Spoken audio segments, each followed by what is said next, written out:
Hello divine souls, जय श्री राम, जय बाबा नीम करोली महाराज की। कैसे हैं आप सभी?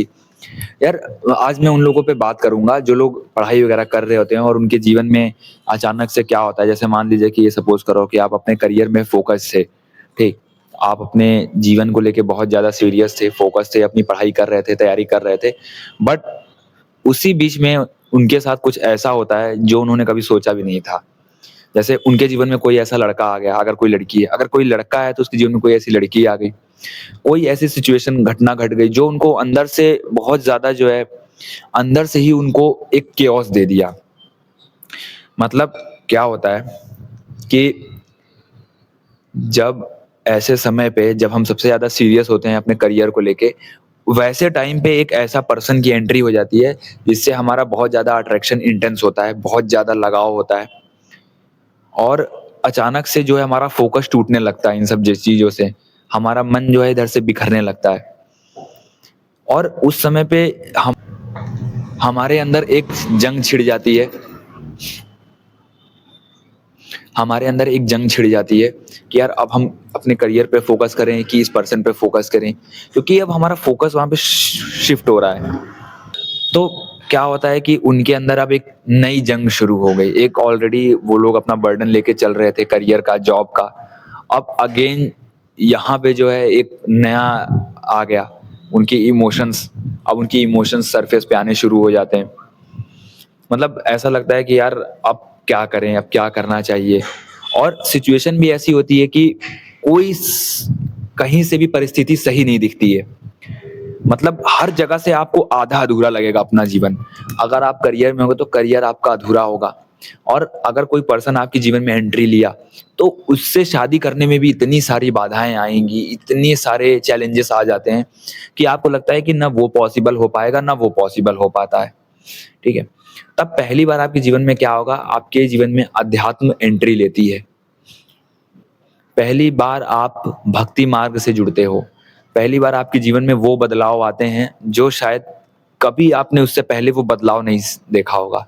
मतलब सब कुछ जब बिखरा बिखरा होगा, जब सारी चीजें आप बना रहे होते हो, जब बनाने पे लगे होते हो, ऐसे समय पे जब ये सारी चीजें होती हैं तो बहुत मुश्किल हो जाता है इस चीजों को बैलेंस करना। और ऐसा लगता है कि चीजें सब आपके हाथ से निकल रही हैं, सब आपके हाथ से छूट रहा है। क्योंकि अगर आपकी शादी वाला सिचुएशन बनेगी, कोई लड़का या लड़की की एंट्री होती है आपके जीवन में, और अगर उस पर्सन से आपकी जो है बॉन्डिंग अच्छी हो गई, एक्चुअली दोनों लोग इन्वॉल्व हो गए, भक्ति मार्ग से जुड़ गए, बट पॉसिबिलिटीज नहीं दिख रही है। अंदर अंदर सब कुछ हो रहा है बट बाहर से कुछ चीजें दिख नहीं रही हैं। और करियर भी अनस्टेबल है, बैकग्राउंड, फैमिली बैकग्राउंड भी बहुत अनस्टेबल है। फैमिली में भी पीछे कोई सहारा नहीं, कोई सपोर्ट नहीं। जो ही करना है, जो जो भी करना है खुद से ही करना है। तो ऐसे समय जब पहली बार आप भक्ति मार्ग की ओर कदम बढ़ाते हो, जब आप भक्ति मार्ग से जुड़ना शुरू करते हो, तब आप अपनी गहराई में उतरते हो। तब आप अपने इमोशंस को पढ़ना समझना शुरू करते हो। तब आप अपने ओवर थिंकिंग को समझना शुरू करते हो। एक्चुअल में तब आप जानने लगते हो कि आपकी इमोशंस किस तरफ आपको इशारा कर रहे हैं। क्योंकि तब आपके पास क्या होता है ना कि ऑप्शन नहीं बचता है। तब आपके पास कोई चॉइस नहीं है कि यार अभी भी मुझे चॉइस लेना है, नहीं। फिर यार आपको वो कदम बढ़ाना ही पड़ेगा जो उस चीज को पूरी करने के लिए नीडेड है। मतलब जो भी कदम है, आपको जो भी स्टैंड है वो लेना पड़ता है। और वो यूनिवर्स आपको इतना मजबूर कर देगा वो स्टैंड लेने के लिए, क्योंकि वहीं से आपकी पोटेंशियल भी निकल के आएगी। अगर चीजें सीधे सीधे, मतलब हम लोग सोचते हैं कि यार बाकियों के जीवन में इतने अच्छे से सब चीजें हो रही हैं, हमारी लाइफ इतनी क्यों डिस्टर्ब है, क्यों इतनी डिस्ट्रैक्टेड है। मतलब ऐसा सबकी लाइफ में एक बारी जरूर मोमेंट आता है जब जब हम सबसे ज्यादा लाइफ को लेकर सीरियस होते हैं, तभी चीजें बहुत उथल पुथल हो जाती हैं। मतलब इसमें एक फैक्टर नहीं इन्वॉल्व है, क्योंकि क्या होता है कि ब्रह्मांड का, यूनिवर्स का प्लान बहुत अलग होगा। आप जिस डायरेक्शन में बहुत सीरियसली पढ़ाई कर रहे होगे, तैयारी कर रहे होगे, हो सकता है कि वो डायरेक्शन आपके लिए ही था ही नहीं, बट आप उसमें अपना जी जान लगा रखे हो। ठीक है। तो ऐसे मोमेंट पे ऑलरेडी सब प्री डिस्टाइंड है। मतलब आपके जीवन में जो भी चीजें हो रही है ना, आप जो भी घटनाओं से गुजर रहे हो, आज आपके जीवन में जो भी लोग हैं, जो भी सिचुएशन है, ऑलरेडी प्री प्लान्ड है। मतलब आपने किस घर में जन्म लिया, आपकी शादी किससे हुई, और आप किस फील्ड में काम करोगे, सब प्री प्लान्ड है। बस वो सिचुएशन आपके सामने आती जाती है और उस बेस पे आप एक्ट करना शुरू कर देते हो। तो जब आप उस बेस पे एक्ट करना शुरू करते हो, इसका मतलब क्या है? सपोज करो कि आपकी उम्र हुई 28 साल। मान लीजिए कि आपकी उम्र है 28 साल। अब आपने 28 साल से रिश्ता देखना शुरू किया अपने जीवन में, ठीक है? 28 साल में आपने रिश्ता देखा, 29, 30, 31, लेकिन आपकी शादी कब हुई? 32 पे होके जाके हुई। इट मीन्स आपने आपके सामने आपकी एज हुई 28 साल, तब वो एक सिनेरियो बना कि जिसमें आपने 28 साल पे रिश्ते देखने शुरू करी और आपकी शादी हुई 32 साल पे। लेकिन 32 साल होते होते कम से कम आपको 10 लोगों ने रिजेक्ट किया होगा और 10 को आपने रिजेक्ट किया होगा, ठीक? ये दोनों चीजें हुई। और 32वें साल पे अगर आपकी शादी होनी थी तो 32वें साल पे वो पर्सन आ जाएगा। मतलब वो सिचुएशन अपीयर होगी, वो पर्सन अपीयर हो जाएगा उस समय पे, जब आपकी डेस्टिनी बदलने वाली होगी, जब आपके सामने जीवन में चीजें बदलने वाली होंगी। तो जो भी जो भी एक स्टूडेंट था, स्टूडेंट मतलब एक स्टूडेंट कब होगा? 25 साल तक, 24 साल तक एक स्टूडेंट होगा जो तैयारी कर रहा होगा, ग्रेजुएशन कर रहा होगा और अपने जीवन में बहुत ज्यादा सीरियस होगा, अपने करियर को लेके बहुत ज्यादा सीरियस होगा, क्योंकि उसने ऑलरेडी अपने घर परिवार में इतनी जो है अनस्टेबिलिटी देखी होती है कि उसके पास भी कोई चारा नहीं होता है। पढ़ाई करने के अलावा, तैयारी करने के अलावा उसके पास कोई चारा नहीं बचता है, फिर वो करता ही करता है। अब चाहे उसका दिल लगे, मन लगे या ना लगे, बट वो उस तैयारी को करेगा करेगा। लेकिन उस समय पे चैलेंज तब बढ़ जाता है जब एक पर्सन ऐसे आ जाता है, वहां पे उसके लिए और चैलेंज बढ़ गया। अब उसके पास ऑप्शन भी नहीं है, अब उसके साथ रिश्ते को भी बैलेंस करना है, क्योंकि जब ऐसा मोमेंट आता है तो रिश्ता छूट नहीं पाता है जल्दी, या यूं कह ले कि उससे अट्रैक्शन इतनी आसानी से नहीं खत्म होता है कि तुरंत मूव ऑन कर लिया, नहीं। क्योंकि अगर वो आपको अध्यात्म की तरफ मोड़ेगा तो आपको स्पिरिचुअली मोड़ने आया था, वो रिश्ता भगवान से जोड़ने आया था, तब उससे मिलने पे बहुत चैलेंजेस आते हैं। और ऐसे समय पे सबसे ज्यादा जो जरूरत होती है वो होती है कि हम भक्ति मार्ग में किसी तरह बढ़ जाएं, नाम जप करना शुरू कर दें। अगर हम अपने इष्ट को, किसी को भी मानते हैं, किसी भगवान को मानते हैं, उनकी पूजा करना शुरू कर दें। प्रार्थना करना बहुत जरूरी है, प्रार्थना करना, नाम जप करना बहुत जरूरी है। मतलब वो सिचुएशन बनती है ना, वो सिचुएशन बनाई इसलिए जाती है ताकि हम थोड़ा भक्ति की तरफ मुड़े, ताकि अपने अंदर एक विश्वास देखें, अपने इमोशंस को पहचानें। मतलब क्योंकि क्या होता है कि आजकल लोग सब्स्टिट्यूट ढूंढ रहे हैं हर चीजों का। आप देखो, हर चीज का सब्स्टिट्यूट आ गया है, रिप्लेसमेंट कर दे रहे हैं चीजों को, बहुत आसान है रिप्लेस करना। बट क्या होता है उसमें उसमें आप फिर से एक नए कर्म बनाते हो, नए कर्मों का निर्माण करने लगते हो। कौन से कर्म? वो कर्म जिस कर्मों की वजह से आपके जीवन में वो सिचुएशन आई है, वही सेम चीजों के सिनेरियो में फंस जाते हो। ऐसे वो साइकिल, जो डेथ और बर्थ की साइकिल होती है, जन्म और मरण की साइकिल है, उससे आप नहीं निकल पाओगे। देखिए, हमें तो नहीं पता है कि मोक्ष की तरफ बढ़ रहे हैं कि नहीं बढ़ रहे हैं, बट वो जो पैटर्न होते हैं ना, वो पैटर्न हमें समझाने तक लगते हैं। क्योंकि अगला तब तक नहीं बदला दिखेगा, जो अगला पड़ाव होगा आपके जीवन में, वो बदलता हुआ आपको नहीं दिख रहा होगा, वो और ज्यादा गिरता हुआ दिखेगा, वो आपको पूरी तरीके से तोड़ देगा। ऐसा ही जब एक स्टूडेंट के जीवन में होता है, जब बहुत ज्यादा अपनी लाइफ को लेके सीरियस होता है, तो यार वहां पे फिर लोगों का जब ज्ञान होता है ना, जो लोगों की विवेक होता है वो मर जाता है, जो पुराने ज्ञान होता है वो सब काम करना बंद कर देता है। क्योंकि यार चीजें एनर्जेटिक लेवल पे काम करती हैं। आपका किसी पर्सन के साथ एनर्जेटिक कनेक्शन है, एनर्जेटिक कनेक्शन की वजह से आप एक पर्सन से मिल रहे हो, तो आपके जीवन में इतना बड़ा बदलाव आ रहा है, इतना बड़ा डाउनफॉल देख रहे हो, चाहे इतना बड़ा हाई देख रहे हो आप। तो वो जो एनर्जेटिक लेवल जब तक क्लियरेंस नहीं होगा, तब तक आप चीजों को बेहतर तरीके से समझ नहीं पाओगे, अपने इमोशंस को नहीं समझ पाओगे। तो जो भी रिश्ता आपको अपने अंदर मोड़ देगा ना, जो भी चीजें आपको अपने अंदर मोड़ रही हैं, खासकर बहुत आपकी इनिशियल एजेस में आपकी इमोशंस को पढ़ना सिखा रही हैं, तो वो आपकी कहीं ना कहीं इमोशंस को प्रोसेस करने के लिए कह रही है। वो कह रही है कि आप ये चीज करो, लेकिन अपनी आत्मा से जुड़ के चीजों को करो, अपने सोल से जुड़ो। अब जैसे मान लीजिए कि एक स्टूडेंट था, वो गवर्नमेंट एग्जाम की तैयारी कर रहा था, या अपने या कोई भी एग्जाम की तैयारी कर रहा है, मैं एक एग्जाम की एग्जांपल ले रहा हूँ, बट उसके जीवन में जब ऐसी सिचुएशन आती है, लेकिन तभी भी वो सब चीजों को अवॉइड करके पढ़ाई पे ध्यान दे रहा होता है, ठीक है। अब जब वो पढ़ाई पे ध्यान दे रहा होगा, लेकिन यार उसका मन एक्चुअल में पढ़ाई में लगता नहीं है।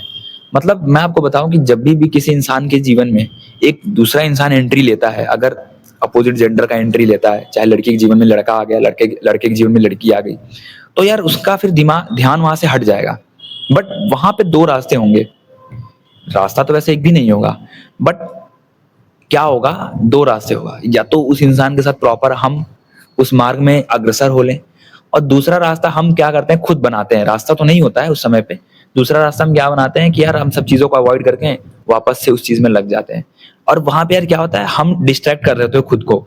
मतलब अब यूनिवर्स ब्रह्मांड आपको कुछ सिखाने के लिए उस सिचुएशन लाया है, तो वहां पे अब यार चाह के भी वो चीज नहीं कर पाओ, क्योंकि आप करने की कोशिश भी करोगे ना, दिमाग आपका नहीं लगेगा, आपका माइंड फोकस नहीं रहेगा। आप अब वो एनर्जेटिक अलाइनमेंट टूट चुकी है उस चीज से, अब उसको गिरना पड़ेगा।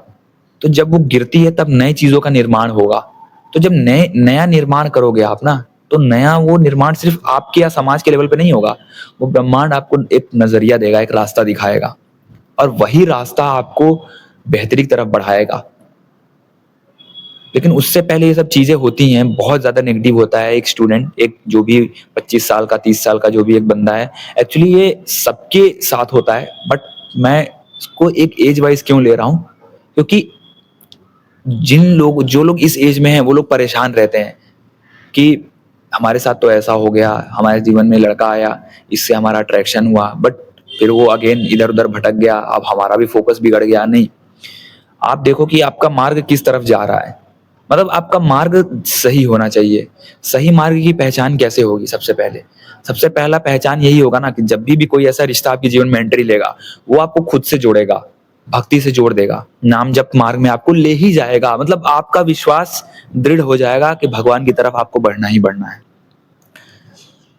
चाहे आप विश्वास करो ना करो, कोई मतलब नहीं है। मतलब आपके पास लोगों से हेल्प लेने की ऑप्शन नहीं बचेगा, आपके पास एकमात्र हेल्प लेने का ऑप्शन बचेगा, बस हेल्प लेने का जो बचेगा वो भगवान दिखेंगे आपको, प्रभु ही दिखेंगे। क्योंकि कर्म तो आप कर रहे थे ना, आप अपनी पढ़ाई तो कर रहे थे, अपने जीवन को लेकर सीरियस थे, बट वो सिचुएशन आपके जीवन में आ गई, तो आपको उस बेस पे कर्म, मतलब देखो क्या होता है ना, एक होता है कि हम एग्जिस्ट कर रहे हैं, और एक होता है कि सिस्टम ऑलरेडी एग्जिस्ट कर रहा है। मतलब इस एग्जिस्टेंस में, जो इस यूनिवर्स की एग्जिस्टेंस है यहाँ पे जब हम एग्जिस्ट कर रहे हैं, तो हम कुछ नहीं कर सकते।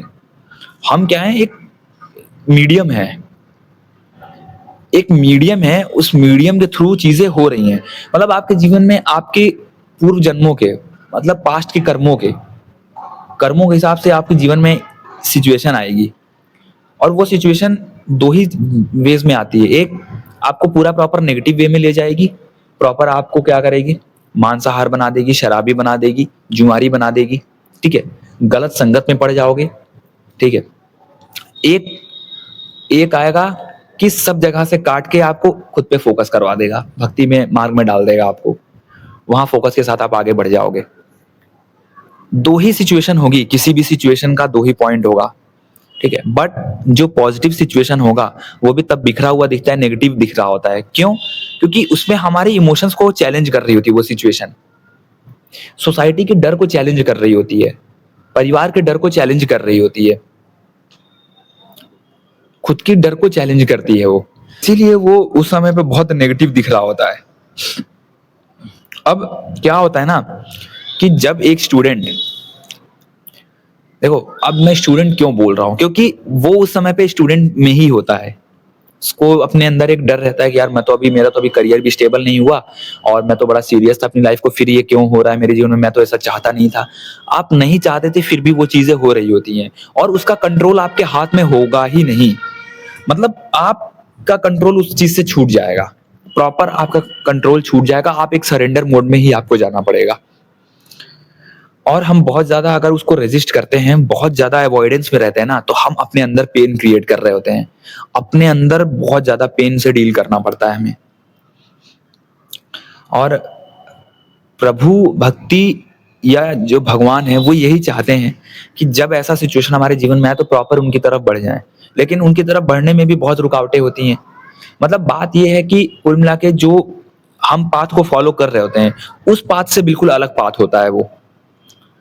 360 डिग्री जो रोटेशन होता है ना, 360 डिग्री चेंज होता है, वो वही सिचुएशन लाती है। बहुत कंफ्यूज होते हैं, बिल्कुल क्लैरिटी हमारी खत्म हो जाती है। हमारा विवेक, जो हमारे पुराने ज्ञान होते हैं, छोटे-छोटे जो ज्ञान हमने बिटोरे होते हैं, इधर-उधर से देख के, वो सब हमारा मर जाता है। हमारी बुद्धि खत्म हो जाती है। हमें लगता है कि यार हम तो बड़े स्ट्रांग थे, हम तो बड़े जो है सख्त थे, सख्त इंसान थे, बट फिर भी क्या हो गया हमारे साथ? ऐसा क्यों हो गया? तो जो शक्ति है, वो शक्ति तो ब्रेक करनी है, क्योंकि वो शक्ति आपने अपने सुने हुए चीज़ों के ज्ञान पे बनाया था। बट आपकी एनर्जी जो है उसको लेवल करने की ज़रूरत है, उसको लेवल अप करने की ज़रूरत है। तो वो सिचुएशन आई है आपकी लाइफ में। और सबसे बेस्ट तरीका है कि आप भक्ति मार्ग में हो जाओ उस समय पे। अगर आपको लग रहा है कि यार पढ़ाई नहीं हो रही है, तो थोड़ा-सा रेस्ट लो, क्योंकि वैसे भी चीज़ें आपके हाथ में नहीं है। वैसे भी आप परेशान रहोगे, आप ना पढ़ पाओगे, ना वो सिचुएशन पे आपका कंट्रोल होगा, ना आपके अपनी करियर पे कंट्रोल होगा। दोनों सिचुएशन पे आपका कंट्रोल नहीं होगा। आपको लगेगा कि यार वो पर्सन आया तो है, बट वो भी मेरी ज़िंदगी से निकल जाएगा, और जो करियर था इसमें भी मेरा यार ब्रेक लग गया। समझ रहे हो? कि यार आपको लगता है कि यार चीज़ें एकदम से हाथ से निकल रही हैं, बट एक्चुअल में हाथ से कुछ निकल नहीं रहा होता है। वो उस समय पे ये दिखा रहे होते कि तुम्हारे हाथ में था ही नहीं। हम क्या होता है कि हमारी आदत होती है कि पकड़ के चीज़ों को जीना, पकड़ के चलते रहना।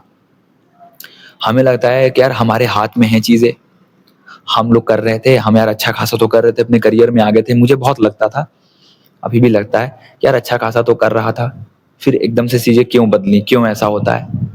फिर धीरे-धीरे, धीरे-धीरे यार चीज़ें, पता है बहुत समय तक आपको उस चीज़ का जो है ज्ञात नहीं होगा, बहुत समय तक आप उस चीज़ को जान नहीं पाओगे, उस चीज़ को समझ नहीं पाओगे कि क्यों हो रहा है, इसके पीछे का रीज़न क्या है, क्या कारण है? जवाब ही नहीं मिलेगा आपको। तो जो भी अपने स्टूडेंट फेज़ में हैं, जिनके साथ ऐसी घटनाएँ घट रही हैं और बहुत एनर्जेटिक लेवल पे जो लोग फ़ील कर रहे हैं अपने अंदर, अपने सोल लेवल पे चीज़ों को फ़ील कर रहे हैं, तो वो ये समझ लें कि सिर्फ़ वो एक डायरेक्शन के लिए नहीं बने हैं, कि वो सिर्फ़ अपने करियर में ही आगे बढ़े, नहीं। सबसे पहला जब ये सिचुएशन बनेगी, तो उसका मतलब कि अपने इमोशंस को देखो। जो भी ट्रॉमा है, जो भी chaos लेकर आए बैठे हो अपने अंदर, समाज के लोगों की जो बर्डन लेके बैठे हो, उन सबको तोड़ो, उन सबको निकलने दो बाहर। वो सिचुएशन हमें हेल्प करती है उस चीज़ में निकलने में। जय श्री राम, जय बाबा नीम करोली महाराज की।